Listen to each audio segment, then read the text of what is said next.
Hi everyone, welcome to Pineapple Chat here on Being More Pineapple. This week I had a catch up with my littlest brother, Jonny Kent.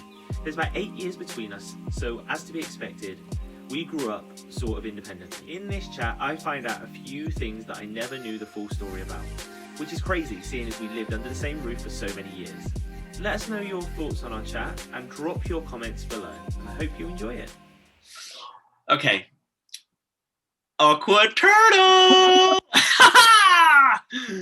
Fish. Oh, there we go. There's our little intro. That's the intro.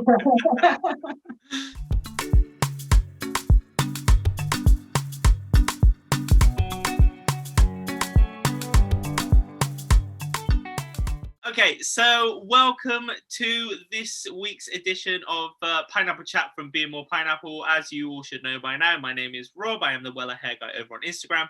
And today's guest is somebody that has been requested after the pilot episode. And here is the youngest of the three, my little brother, Jonny. Hi. Hi. How are you today? Feeling awkward. I'm feeling awkward. Well, hopefully it won't be too awkward. We'll relax down into it, and we'll see where the journey takes us.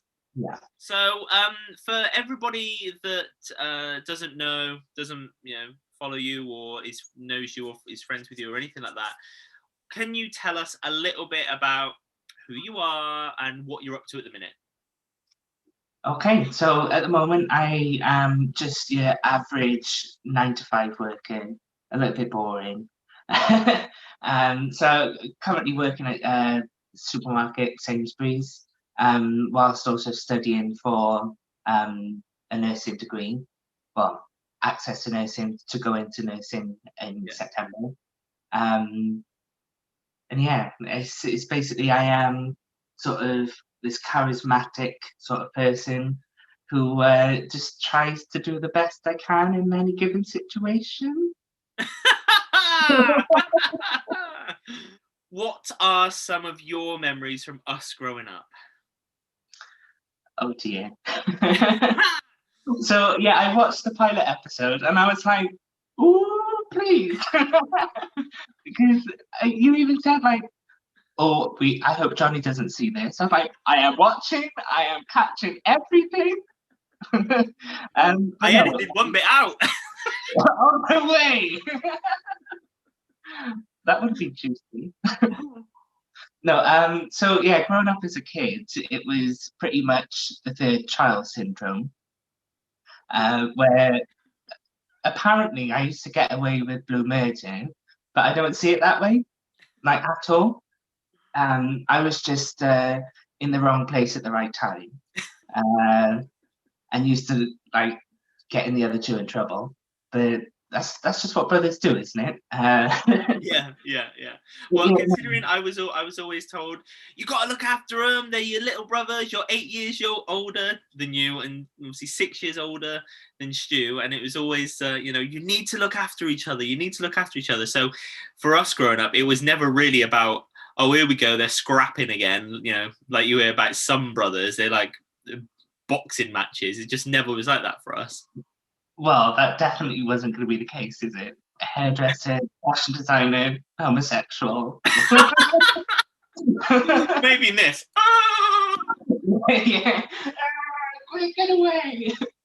No, I think the worst thing that we've ever done was like when we were practicing our like wrestling moves. Yeah. I'm not sure if you remember, we had them like giant green pillows. Oh yeah.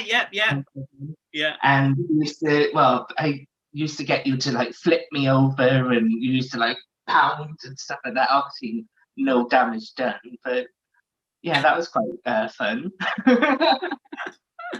Well, it's the girls have turned into the new versions. They get like cheerleader lifted all over the place. I'm like, whoop, up you go. But like, Stuart would always be one sat on the sofa, like almost looking as if saying, "No, this is not a good idea. This is not a good idea." And like, come on, then.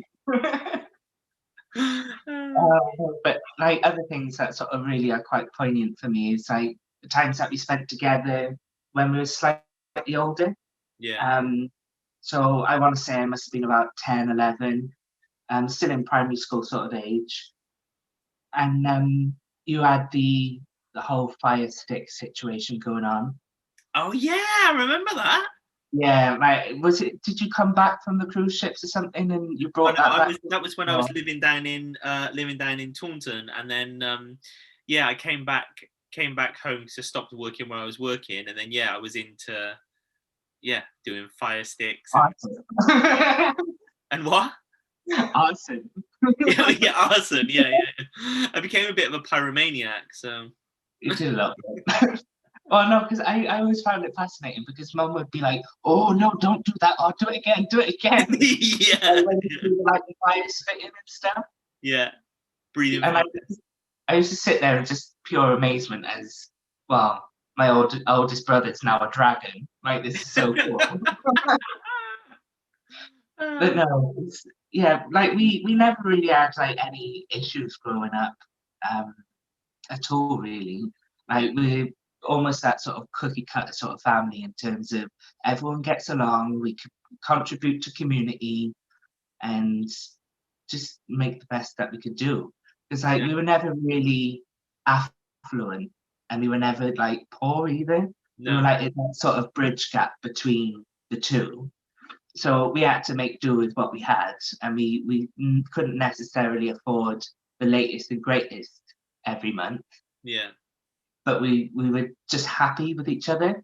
So like some of my fondest memories come from just sitting playing with Lego. yeah, So we used to have like giant containers, and we'd be like, "Mum, mum, mum, quick, can we get the Lego out? We want to play with Lego." And mum would be like, "As long as you clean it up afterwards." I'm not just talking like the creator kit sort of thing. It's literally giant. I don't even know, like 30-liter tubs yeah, of Lego, and we'd literally go out all over the carpet, just hope for the best. But it'd be there for a day or two, yeah. and just like constantly play over the weekends. Keeping added on to it. Yeah, and then the ultimate destruction afterwards, where you just get to destroy it all and watch you cry. Yeah, yeah, yeah. They're breaking it. They're breaking it. Oh, and like other bits as well, where you know me, I'm a bit of a nerd in that sense. So we used to enjoy playing on the consoles, Yeah. and it was always if all three of us was there, I'd always be Levels. put, yeah, nice and level, and I always remember being put to the edge, and it would always be you two first, and then I'd take over afterwards. Yeah. Um, and again, lives and levels. I always was the first one, like pad in hand. Oh no, straight away. Yeah. Oh no, got shot in the head. Yeah. Yeah. Yeah. Yeah. Fell in the water. Pass it on. What was that? What was that one that it was? I can't remember. It was like it was a dancing one, but it was on PlayStation. It was a dancing one, but it wasn't a dance mat. Oh yeah, I am. Like I don't know the Maraca other or something like day. that. Buster Move, is it? Buster Buster Groove? Groove. Buster Groove. Yeah, yeah, yeah, yeah. Oh my Yeah, gosh. I was playing that the other week, and yeah, I failed miserably. I was like, how the hell did we manage to get so good as kids? Yeah. It's just Yeah. so difficult now. But So so yeah, so we had that would always be the thing, wouldn't it? It would be we get to like Christmas and it'd be like, right, so what boys, what do you want for Christmas? And we'd be like saying what we want and everything like that. And then it would be actually, can we have one main present and then have like little things after? And it'd be like, oh, a CD or a book or something like that. And then the main present would be the Sega or the Nintendo or the PlayStation or whatever it was. And we never actually had like more than one at one go, but we always that would be like the big present, and then we would spend the day like arguing over who was going to play what and who was going to go first and who would add what how much time on it and whatnot. and who was actually allowed in the room at the time. Like, I remember, Yeah. no, Johnny, you can't go in there. It's 12. It's like, oh. What And about what times? Mum would have to get your approval. It's like, is this okay for the boys to go and watch you play? Yeah, You're yeah, like, well, they can watch, but they're not allowed to play it. I'm like, okay. yeah. And there'd always be that we'd always get to that point where it's like, you need to get out of the room because just your breathing is getting on my nerves and it's distracting me. Yeah. Whilst you play like Gran Turismo or something like. Yeah. Oh, you gotta laugh. You gotta laugh. Yeah, I think it's a bit of an anticlimax for some people. I think everybody's always like, "Oh, you must have been crazy growing up or whatever." And you're like, "No, it's kind of normal. Like whatever normal is, but it was kind of normal. Like there was no real dramas or anything like that." And for us as kids, but yeah, you know, it is what it is, isn't it? I think that comes with the fact that we weren't born in like the proper technical age that kids are these days. Yeah. So like we never really had like mobile phones. We didn't have like the computers that we see today. No. So if we wanted to like see someone, we'd have to go out and see them. Yeah. Because even like a telephone call would be awkward because you'd have to sit on the bottom of the step. Yeah, with everybody else listening. Yeah, and it's like Yeah. you can't have a nice, intimate conversation with someone. Not that a 10-year-old can have an intimate conversation, but still, Yeah. we had to get out and do stuff. Yeah. Even like with play and stuff, it was always outside or indoors if it was raining. And yeah, like today, you don't see kids outside. You don't Well, see especially at the minute. yeah, Yeah. you just don't see anything like that anymore, and it is slightly disappointing. Yeah. Whereas, so like recently, I say recently, in the past year or so, we've moved to where we live in now. But from our back window, we can look down upon sort of like the greenery, Yeah. Yeah. and you see kids out playing. Obviously not now, but you see kids out playing. And I said to my husband, "Oh, this is wonderful. Like you can actually see kids being kids, enjoying themselves." Yeah. And said, "Just reminds you of when we were kids." Yeah. Yeah. We always used to then go around to like Nan and Gramps and then be like jump the wall or try Yeah. and get you over the wall because you were so little. Yeah. Get over the wall and then like go running over to the park. Yeah. And it Yeah. was always like getting over the wall to the field. It was getting back over the wall into Nan's garden. Well, 'cause it was almost like the garden was slightly higher than what it was on the other side. Yeah. Yeah. So I was quite pleased that Nan had that, obviously the field outside the house, but there was that giant hill. So Yeah. it's Yeah. almost like you get yourself a good running start. Yeah. Yeah. The I just think with the I don't ever really remember it snowing that much. Whereas now, like especially with the snow and stuff we've had over the past, let's say, month or beginning of the month.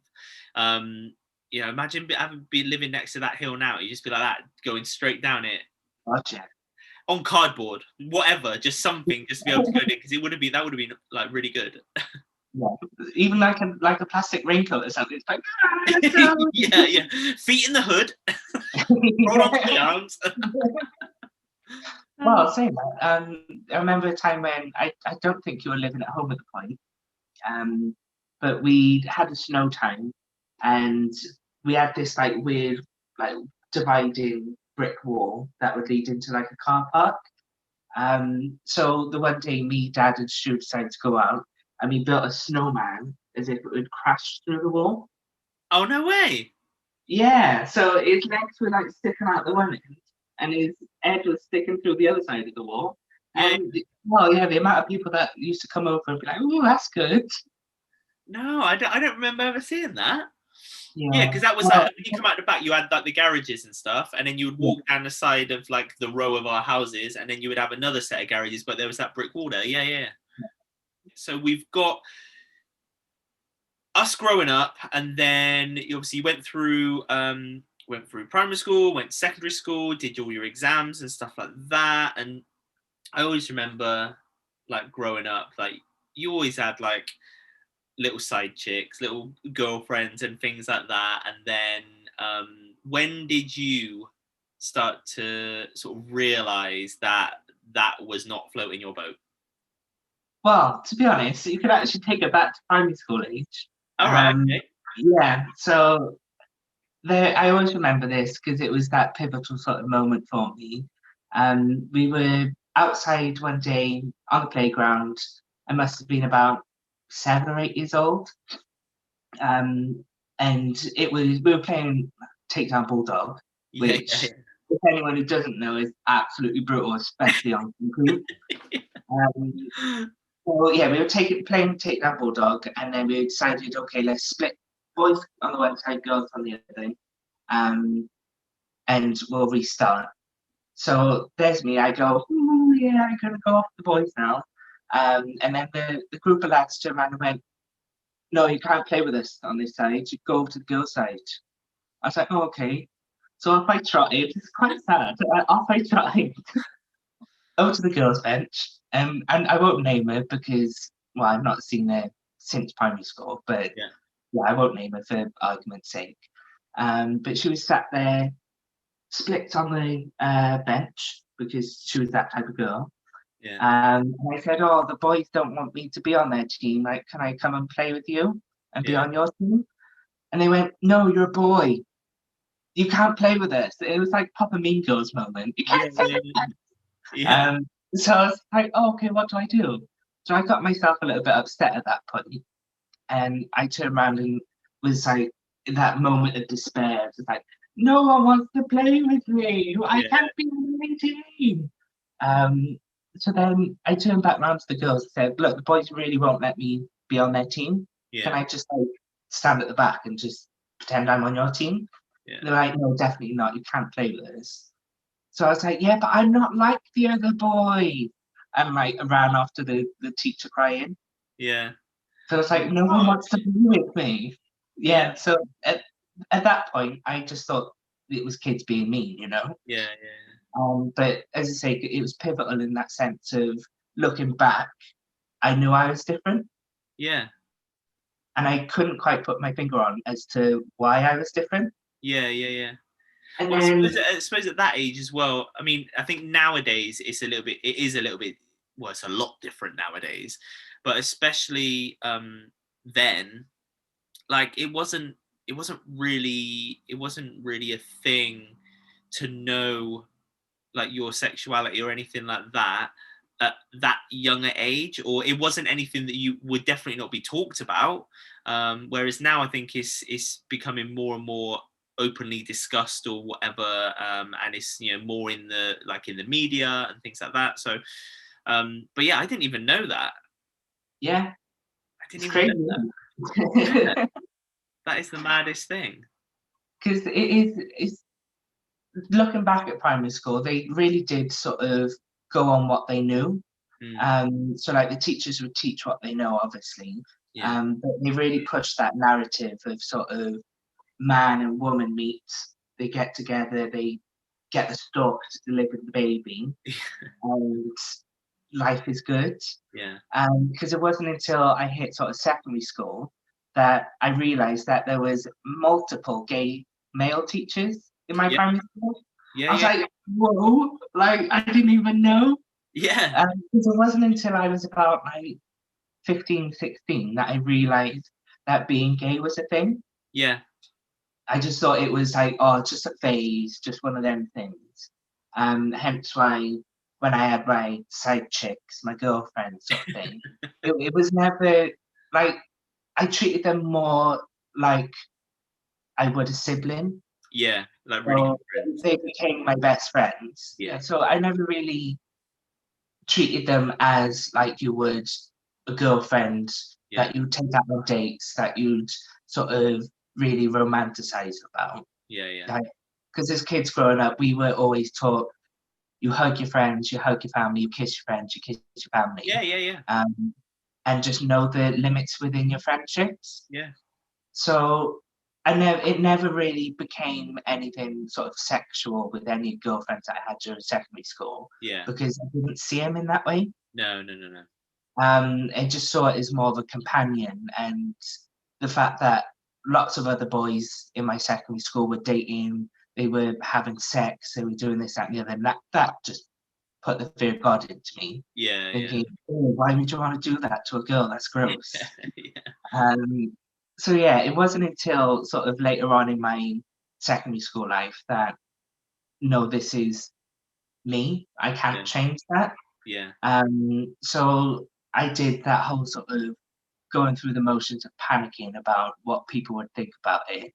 Um, at the time, the internet was becoming more and more of a thing. So you had things like, oh gosh, what was it?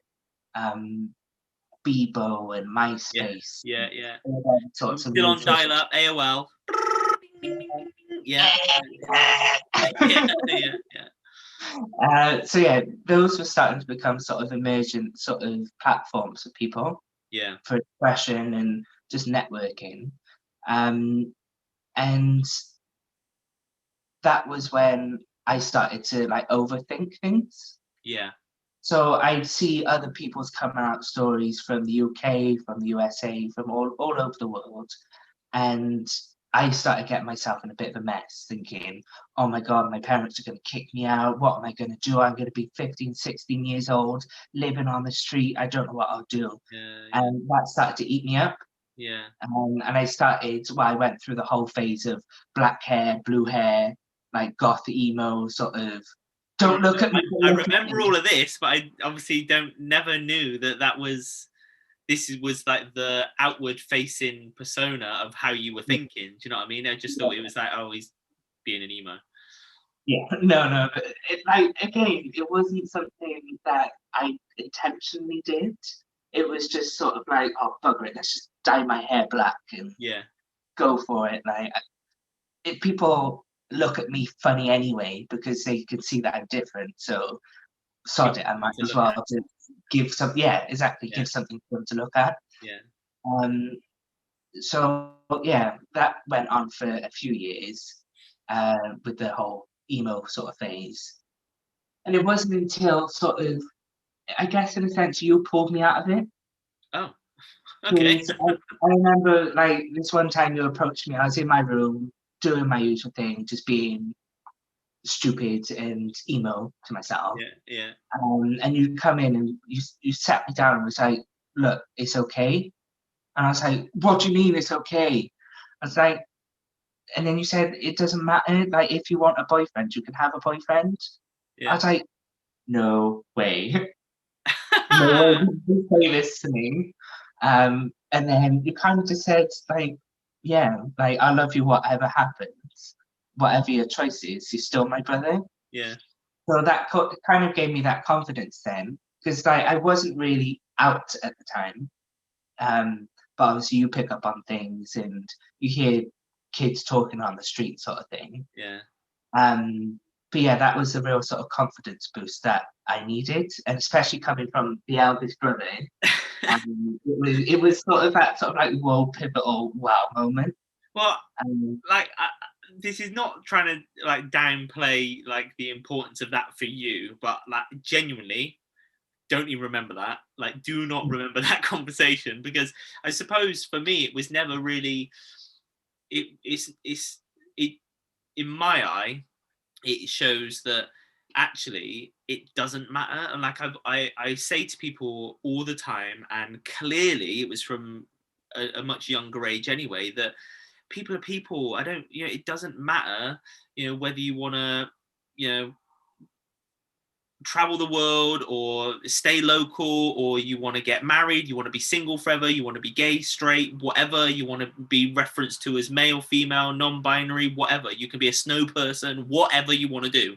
Like, at the end of the day, family for us, like, family is family. Like, you can't change that.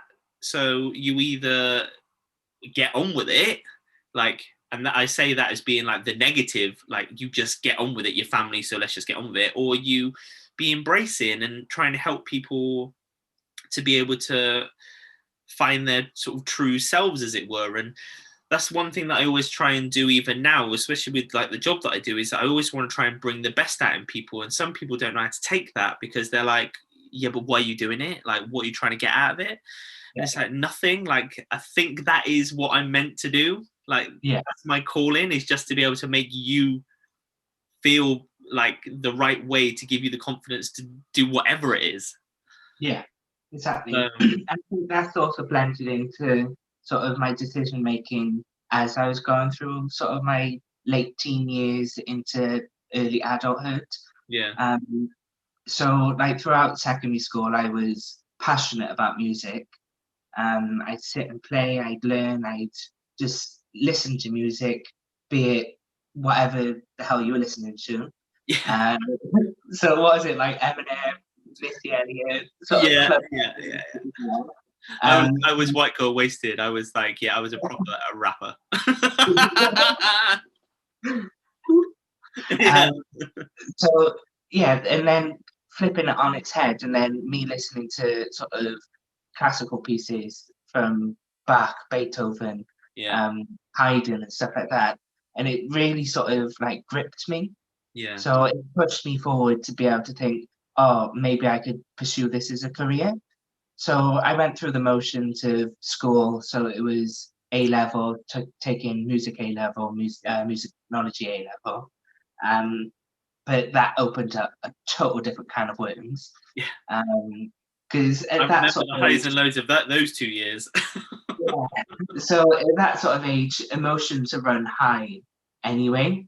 Yeah, And then especially then deciding, well, trying to make that decision on whether to go into a creative subject in terms of music as for a career, whilst battling my own inner demons, yeah, thinking, am I good enough? Will I ever be good enough? Can I play fast enough? Can I play hard enough? yeah, Um, and that was sort of the struggle that I was dealing with. Um, and unfortunately, when I come to my second year at A levels, um, basically poo hit the fan, yeah. and everything just kind of exploded in my face. And it wasn't through my own doing, which was the most disappointing thing. So I kind Yeah, of lost faith in the education system at that point. yeah. It was 'Cause horrendous. Like, it was horrendous. Even like as an outsider, it was horrendous having to watch you go through it, because it didn't matter what you did. It was just a case of, it was never right. It was, you were always just being like pushed and told that you needed to do stuff again, and like it was just like, looking back on it, it was awful. But yeah, because I remember the one time Dad rang me. I was out with my friends at that point, mm, and he said, "Why aren't you in your exam?"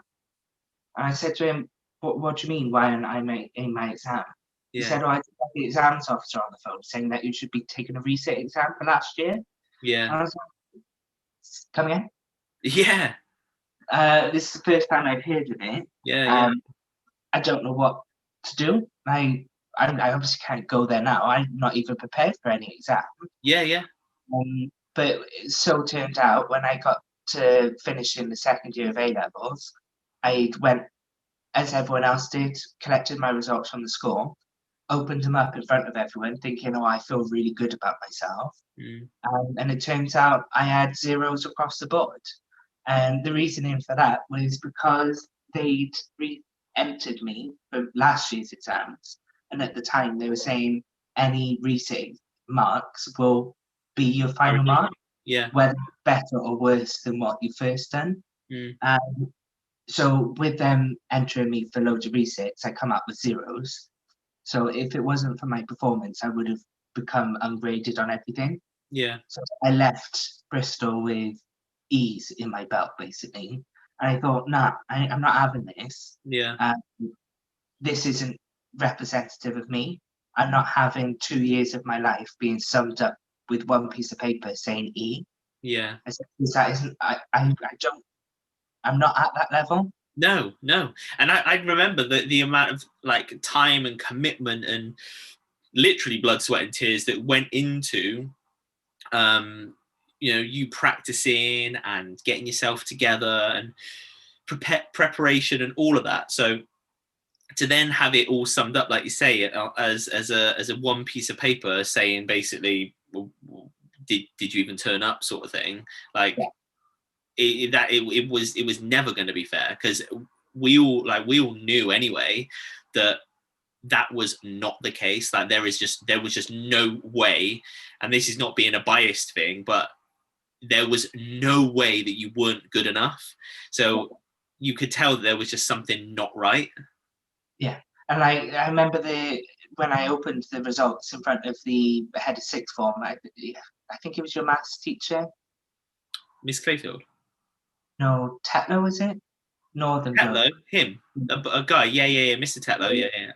So he was there, and he just said to me, "Well, it is what it is, mate. You just got to get on with life now." I was like, "Oh my God, you're not listening to what I'm saying. Yeah, Something's not right." yeah, So from there, the ultimate plan for the family was once I finished A levels, we'd have the opportunity to either stay in Bristol and live independently, or move to Wales with mum, yeah, my dad. So getting this sort of devastating news, I was like, I'm not going to be able to get a job. I'm not going to be able to get like a good paying job. I'm not going to be able to sustain myself 18 years of age with F4 to show, yeah, even though I have put all the work in.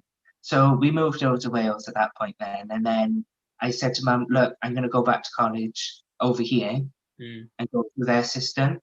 I said, at least then I can already go into it with information that I've already gathered over the past 2 years yeah, and better myself even more. So thankfully, mum supported that decision, and off I went. And then, yeah, again, 2 years sort of later, I finished. I got the grades I wanted. I then went off to university, yeah, studying music technology, creative sound. So that was a really good experience. But again, I was in that sort of limbo state during university where, like, the first year we were just told all you need to do is pass. So just turn up, pass, yeah, go into the second year. That was absolutely fine. I was getting 1 2s, 2 1s. yeah, So there was no issue at all. Um, Entering second year, and then the actual university system literally collapsed in on itself because they were doing this like massive merger between all the universities in South Wales. yeah. So there was teachers going on strike. There was teachers not turning up because they were going to faculty meetings and this, that, and the other. So the second year, we were literally only in for 2 days a week, Yeah, and half the time we were only doing half a day of yeah, two. So it was an absolute show. yeah, But like all of us students, we clubbed together and said, no, we can do this. We can keep pushing through. We got all the resources in the libraries. We can go into the suites and book them out, do loads of recordings, and that was great. So we used to sort of gather together in the recording studios, jam, make music, that sort of like hippie vibe without the J. yeah, Um, yeah, so yeah, and it was great. Like we would just be together, yeah, and that sort of brought back the memories of us growing up as kids, just being able to make good of a bad situation. yeah. So yeah, the year continued, and I started to struggle at that point, and I was thinking, why aren't I getting it? Like we go into the recording studio and start mastering our mixes down, Yeah, um, and they'd say to me, "This bit's wrong. This bit's wrong. This bit's wrong." I'd be like, "I don't get it. Like it sounds fine to me. yeah, Um, all the balances sound good in my headphones. The quality of the recording's great. I just don't understand what you're getting at." yeah, So at that point, I thought, well, all the lecturers are saying to me, "Nah, it's not happening for you." Other students started sort of staying on their side and started distancing themselves from me. yeah, I'm thinking, here we go again. yeah, What is happening? I don't understand. So at that point, during my second year of uni, I decided to look for a different avenue for me to go down. yeah, So I thought to myself, what am I good at? Again, thought music's going to be off the table. I can't do that. Mm. So I thought, why don't I have a look into hairdressing? Not as a go-to sort of option because I know how difficult it was Yeah. and is. Because I can remember times when we were kids, going back, sorry. Um, I'm not sure if you can remember Bex McLaughlin.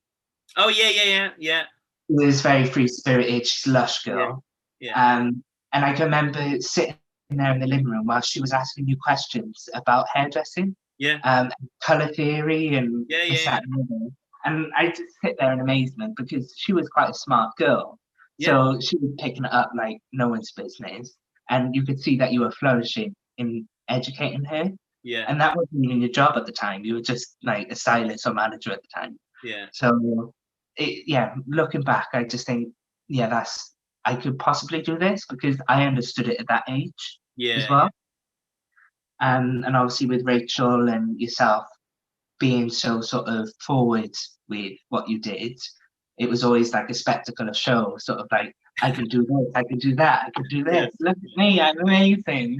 And If I you don't mean can't it do it in, yourself, nobody else will. but I don't mean it in like a negative sense because what you did was amazing. Yeah. And yeah, like you say, if you can't promote yourself to say, this is what I can do, no one else is going to step forward and say it.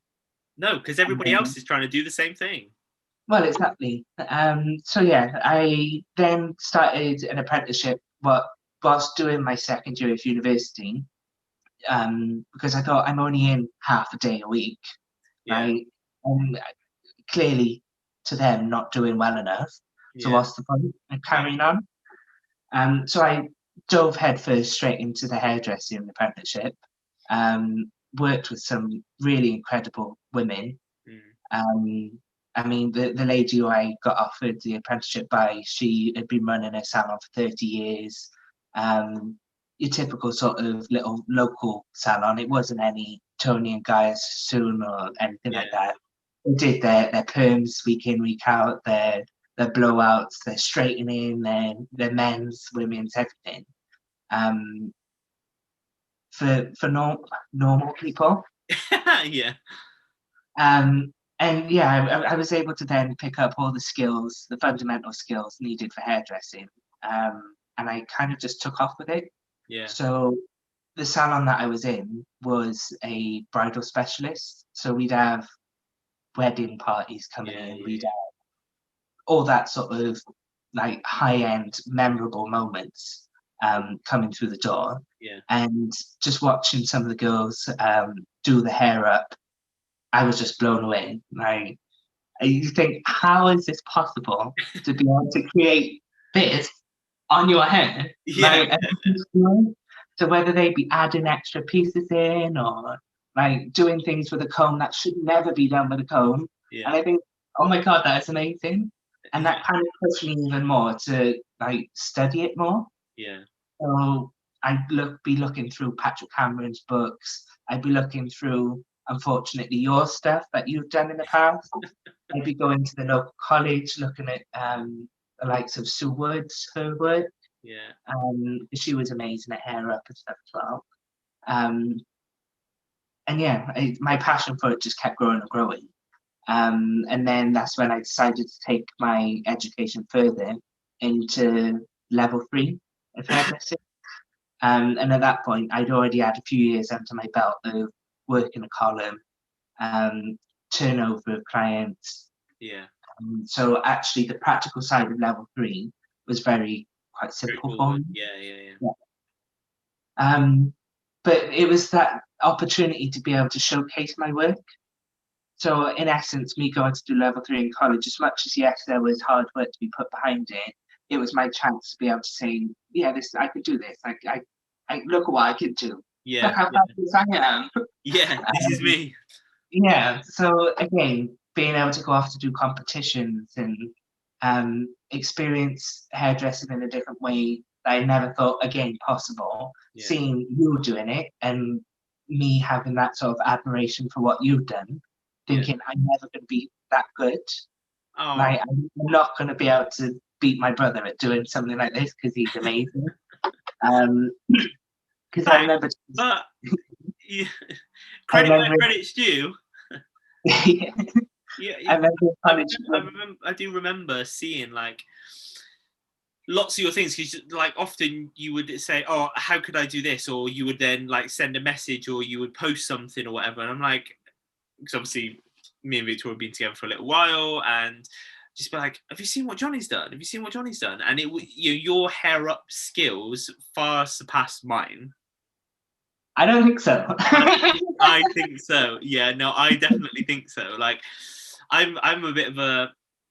I don't want to stereotype it. Like, I'm a bit of a jack of all trades, and they normally say master of sweet FA, but I do really try to lend myself practically to most things. I think it's good to be able to have a good sort of range within it, and the drawbacks to that is sometimes you don't get to specialize so much in one certain area, even though I do specialize now in color, and I have done for many, many years before I started doing working for Weller. But at that time, really, it was I was being able to do most things. So then when you start seeing some of the stuff you were doing, I was just like, I was doing that to you. Like, how have you done that? Like, how literally, how have you done that? So no, you didn't know that. I know you wouldn't have known that because I wouldn't have never told you it. But yeah, definitely, I think your skills in that area definitely surpassed mine. Oh, yeah. Well done. But yeah, so after sort of getting that level 3, I was working for the company Regis then, whilst doing the whole period. I was working with them for a good few years, and then I was promoted up to management level. Because I had that level 3, I had the background of business as well. So working through what apprenticeship schemes look like to then what a functional non-appointment salons look like, because I was working with them for 2 years. I was then promoted. I'm sure it's probably just by default because every other bug had left. So I was the last. Yeah, I was the last man standing, and I was like, yeah, I'll take it. So then I was in charge of 2 salons then. Again, I had to do the employment for it. I had to just build it from nothing, which is a challenge in itself. Trying to be able to get the clients without actually having major brands behind me. I trudged along through a few years trying to manage them. The one salon that I was in charge of was hair and beauty.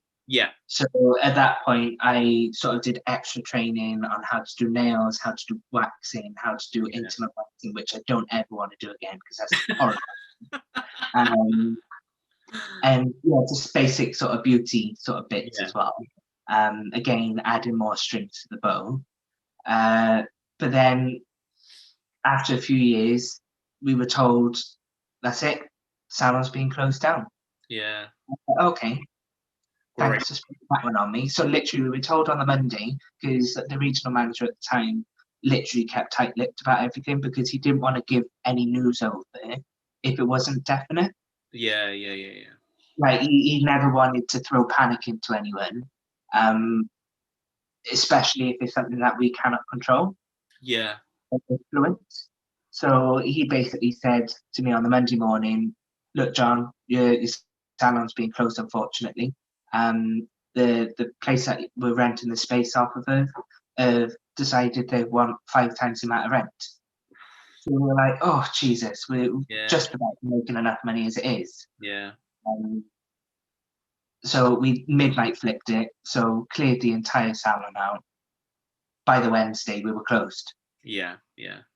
And then at that point, I was offered a place to go over to Yate in Bristol. To run a salon over there. I trialed it for a couple of weeks and just said, look, it's not the job that's getting me down. It's the traveling, being stuck in traffic 2 hours on the way in and 2 hours on the way home. Because the salons opened at 9, shut at sort of 6.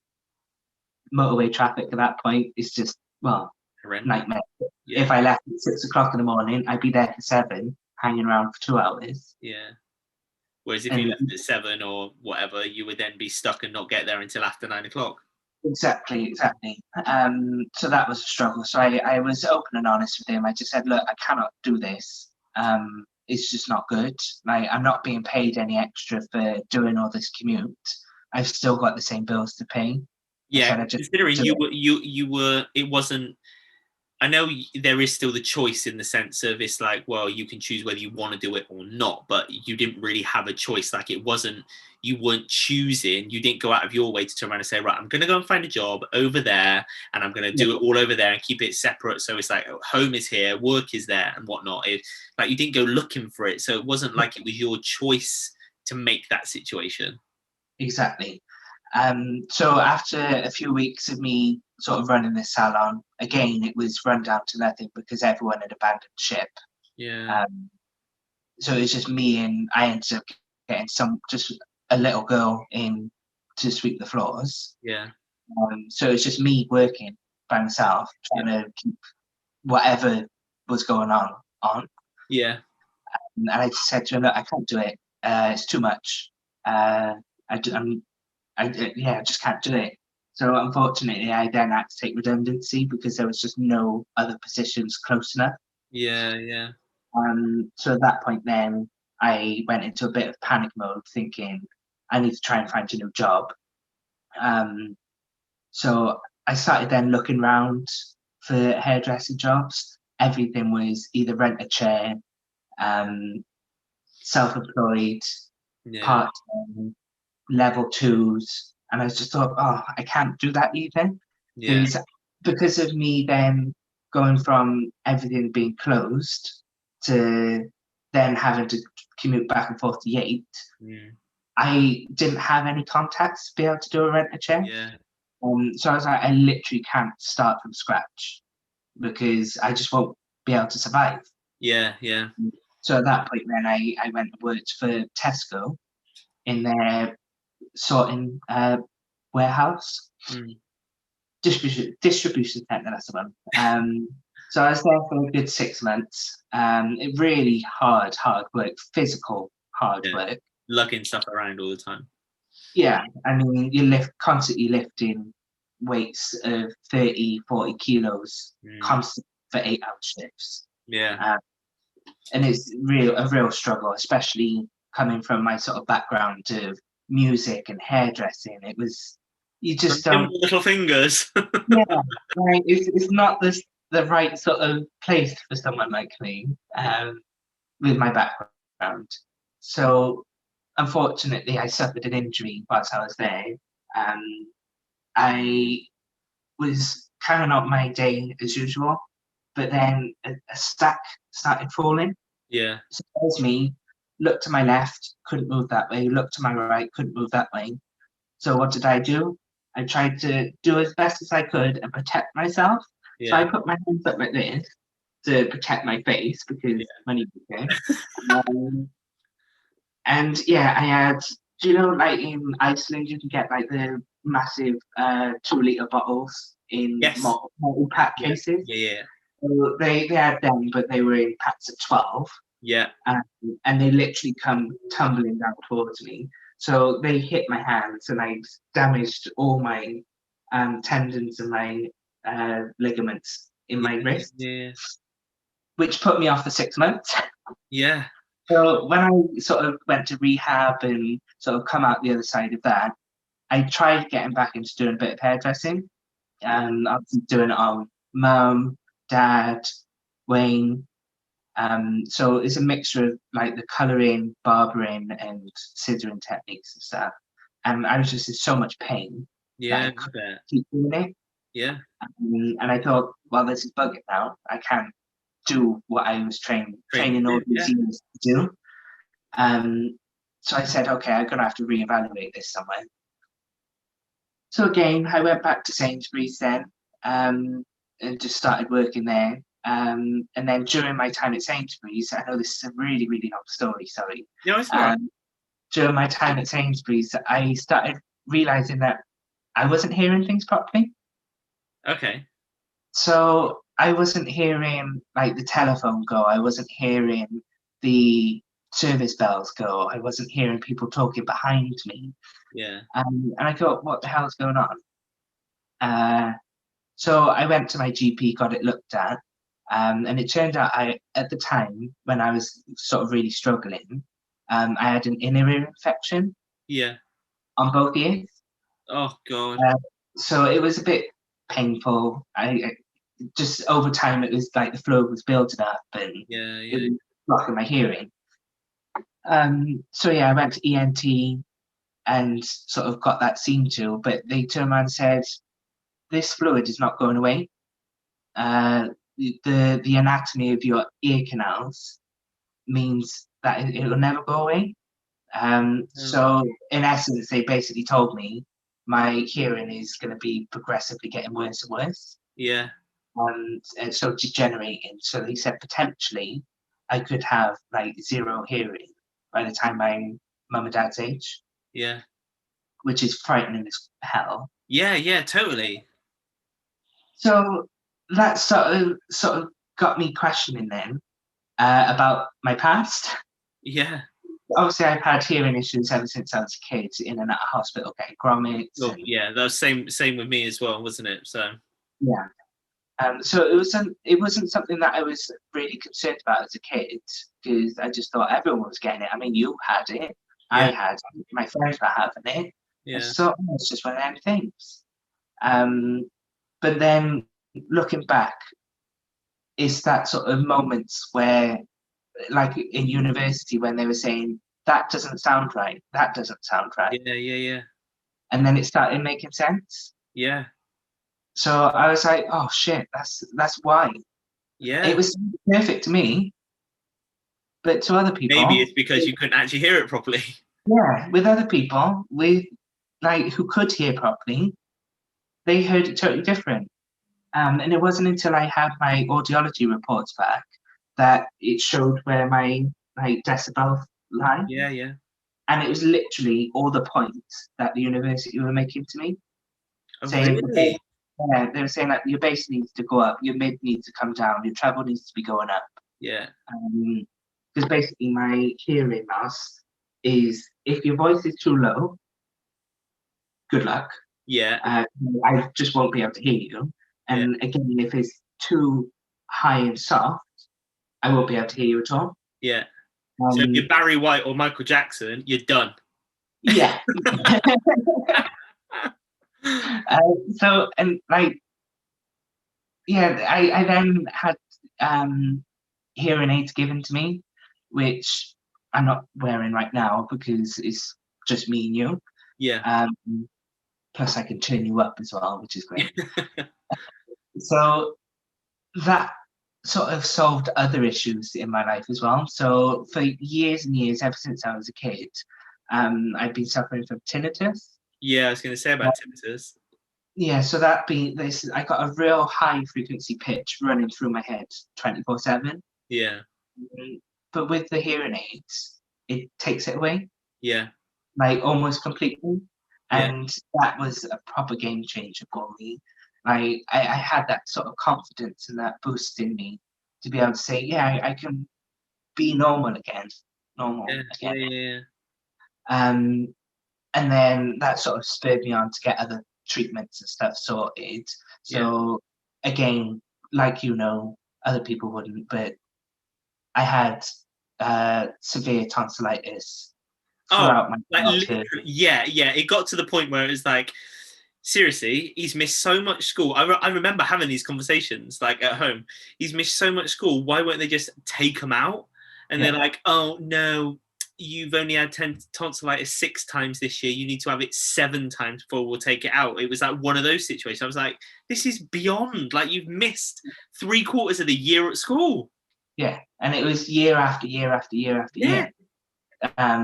And it was ridiculous that Sefton would say to us, "Oh no, it's 7," and then the day that they turned around and said to me, "Oh no, now you have to get it 9 times." I was like, "Yeah, Yeah. but I'm getting it every year." Mm. So at that point, I'd broken down in front of my GP. Well, not even my GP; it was a nurse practitioner. Yeah. Yeah. I said, "Look, this is really getting me down. I'm starting to miss work. I literally had to deal with this all my life. Just Yeah. take them out." Yeah. And she said, all right, well, I'll refer you off. So again, went back to ENT and they said, yeah, we'll take them out. We do them every day. I was like, are you kidding me? Yeah. Are you actually kidding me? Yeah. Like, so when I was in the office, I cried because I was like, oh my God, I can Relief actually, finally. yeah, because my tonsils were like actual watermelons in the back of my Yeah, throat. yeah, yeah. They never went back down in size, it just kept getting bigger and bigger. Um, so yeah, they took them out. And yeah, so my surgery wasn't great. I come out of the other end of surgery with everything that was going on, and I gained loads of weight. I just wasn't exercising because I didn't feel good about myself. Mm, So they said to me, because I was overweight, I basically developed like sleep apnea. yeah, So during my surgery, I was stopping breathing. yeah, I'd be snoring, I'd be gurgling, I'd be like, getting muck off my chest. yeah, yeah, So they had to like reintubate me, and it was really sort of touch and go, to be honest. yeah, yeah, So yeah, I come out the other end, and all the doctors and all the nurses didn't blame me, and it was almost like that first moment in my life outside of the family where something that wasn't in my control, I wasn't being blamed and punished for. yeah, yeah, yeah. So like in education, I was punished for something that was out of my Out of your control. control, yeah, In university, I was punished for something that was out of my control. Hairdressing, I was punished for something that was out of my control. So at that point, I was like, bloody hell, like someone's actually listened yeah, and they're not making me feel bad. yeah, Um, and that was that sort of pivotal moment where I said, this is what I want to do. yeah, yeah, yeah. And then I that was said, when yeah, that was when the game changed, and that was when you decided that this is the career you want to get into. yeah. And like, I always thought to myself, I always wanted to make a difference. I never wanted to be famous. I don't want to be rich. I just want to make a difference. Yeah, Um, and nursing to me is one of them professions where it's not about vanity. It's not about um, making yourself feel good.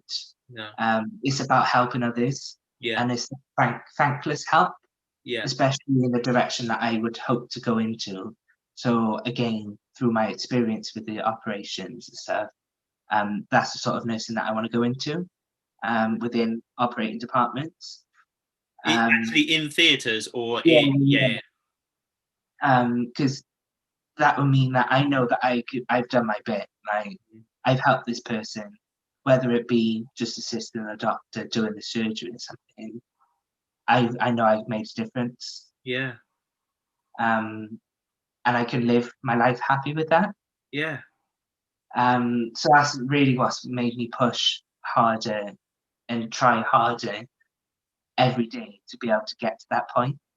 yeah, So, like I'm obviously in college now doing the access for nursing, and there's obviously with it being an access course, is um, people are a lot older. So I don't want to say anything out of turn here, but I'm 29. I'm one of the younger ones in the group. okay, I don't have children. I don't have like responsibilities per se, apart from obviously myself and my husband. And if it wasn't for Wayne being able to say to me, "Yes, go and do it. I'll support you 100% no matter what," yeah, I wouldn't be able to do what I'm doing now. yeah, yeah, Because otherwise, I'd just still have to be doing my 9 to 5 Sainsbury's sort yeah, of week in, week out to be able to just pay the bills. yeah, So I'm so grateful that Wayne has been able to say, "Yeah, I'll take up even more than full-time hours so you can go and do this." yeah. Because you can see Amazing. that, yeah, you can see that is something that I'll be good at. Yeah, Um, so with that in mind, everything that I'm doing within the college setting is literally work, work, work, work, work. yeah, Because I don't want to be coming out the other end of it with not enough grades to be able to get into the university to actually further on. yeah, yeah, I don't want them to be able to go back through, like, looking through history and say, um, no, you haven't got the grade. This is the reason why. And I just think, no, because I'm working hard. yeah, So I keeping my fingers crossed that history doesn't repeat itself again. This time, it won't this time. No, and I'll get to where I need to be. Yeah. But yeah, I think not only is Wayne your husband, but he is definitely your best Judy as well. Real supporter to be able to help, because I think that's one thing when my wife decided that she wanted to take a change in her career after having the two girls. When she wanted to have a change in her career, I was like, whatever it is you want to be able to do, like, I will always support you, because it's difficult enough trying to get back into the same job you've been doing after essentially having 2.5 years not doing it, having two kids, and then deciding, actually, do you know what, I want to change what I'm doing, so I'm going to have to retrain and do all of that. So I think whenever you know that it's right, when you have got somebody there that's going to be able to support you unconditionally. Like, there are days when you just think, oh, we can't even be bothered to get out of bed. Do you know what I mean? Because it's just like you're just hanging. But she got through it. She's now doing what she does. Obviously, not at the minute because the world is on furlough. But she's really found a different passion for what she does. She's a swim teacher, as you know. But I just think everybody should have someone in their life that can be their best Judy and really just help them to become the best version of themselves. And I think that, listening to your story, really, I think if there's anybody, if you want to talk about adversity and you want to talk about overcoming it, I think that, coming from a background which is not necessarily what you would call like a stereotypical, oh, well, you came from nothing anyway, do you know what I mean? So, oh, well done you for being normal, sort of thing. It wasn't like that. We had a normal upbringing, and actually the cards that you always dealt were just always just slightly out of your favor. And it wasn't that you were ever doing a bad job, but they were always slightly out of your favor. So to be able to then find those people, you've mentioned before about me talking to you and saying, supporting you and things like that. And then, now more up to date with Wayne saying that you can, you've got that support as well. And knowing that you're always going to have our support, I think everybody needs to have that person, whether that be family, friends, partners, whatever, to be able to then give them just that little bit of confidence to do something different. Yeah. And I mean, like, it doesn't even have to be someone that you're in contact with all the time either. No. Like, throughout my secondary school experience, yes, I had like you there, but you weren't always there. No. So at that point, I'd obviously already gone to college. I was working, and so I'd grown up by that point. And yeah. So being able to sort of either contact you or even just that random phone call where I'd sit on the bottom step and just sit and speak to you was all I needed. Yeah. That extra drive to keep me going, because again, going back to adversities and stuff, you, like myself, struggled like hell with like English and stuff, like in school, and then going forward. So that was always something that sometimes holds me back now, but it's not without my own drive that I can overcome it. Yeah. Because, like, forgive me for saying it, but like Mum always says to me, "Oh, you're really good at English. You're good with sentence structures and formulating and how to write essays, this, that, and the other." And I think to myself, yeah, I'm good at that because of all the years of having to push so hard to get it. Yeah. So it links me back to now.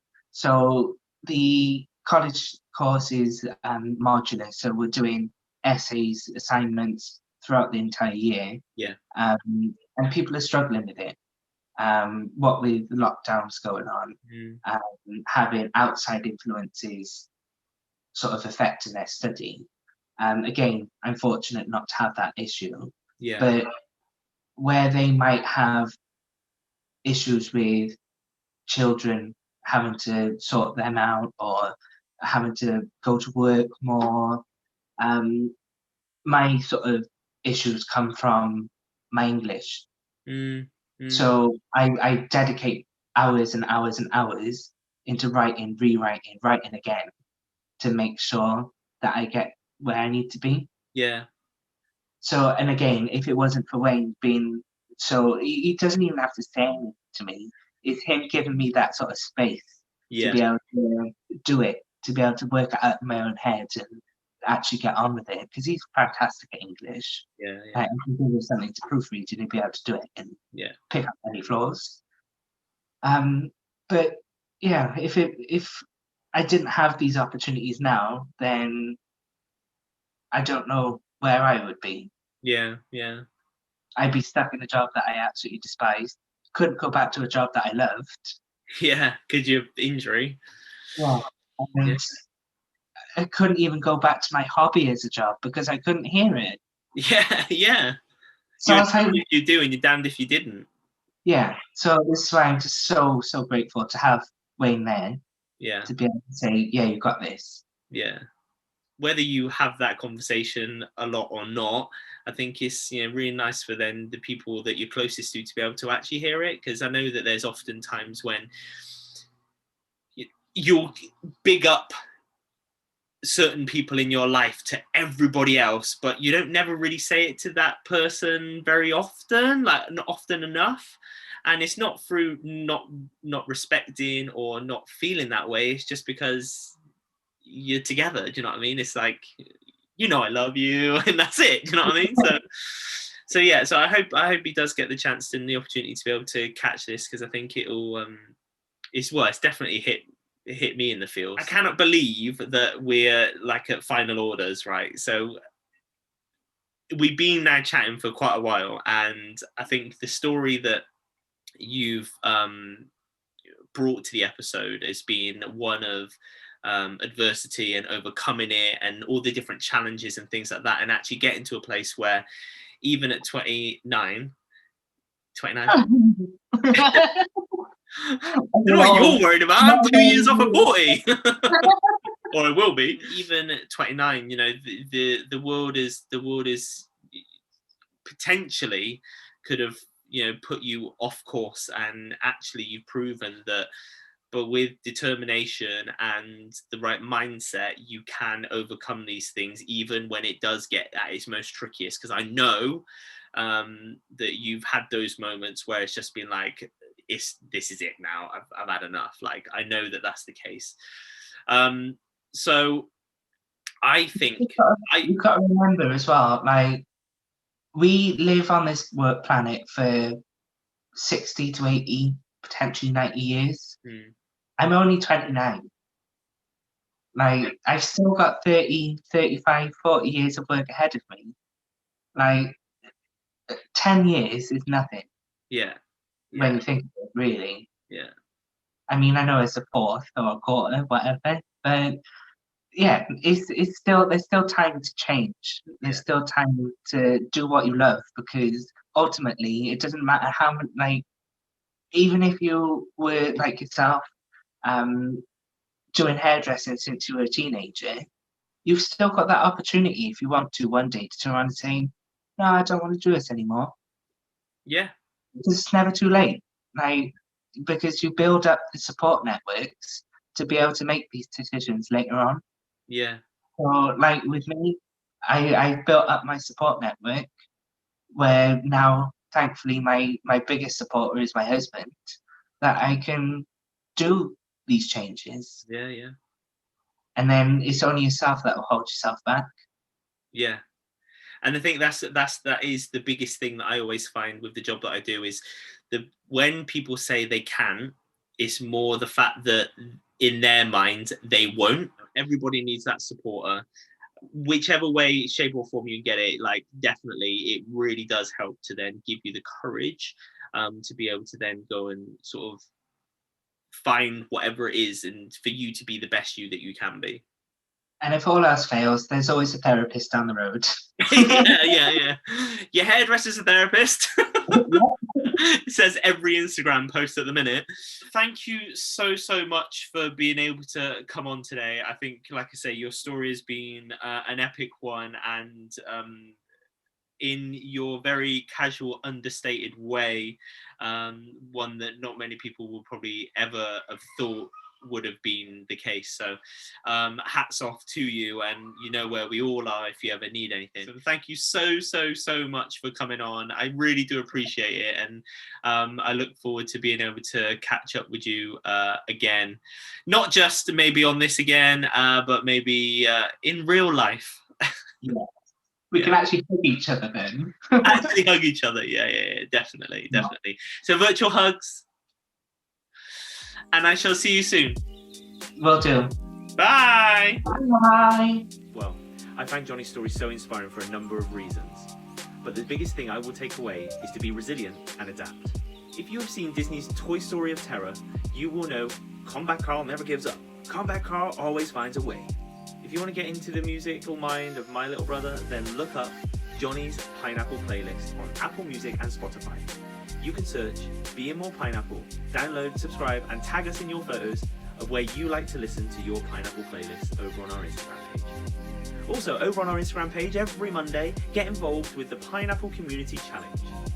You can swipe across to our IGTV and you'll find all the previous challenges in the Community Challenge series. Don't forget to tag us in Being More Pineapple and use the hashtag Pineapple Community Challenge. If you haven't already, hit subscribe and don't forget to ring the bell so you always know when we release new content. Please like, comment and share so we can spread more joy, creativity, inspiration throughout the world. Let us know if there's anything you want to see, plus if you or someone you know has any interesting points of view or a story to tell, drop it into the comments below. Thanks for watching, and until next time from here in the Fruit Bowl, we send you peace and love. Be kind, stay safe, and stay connected.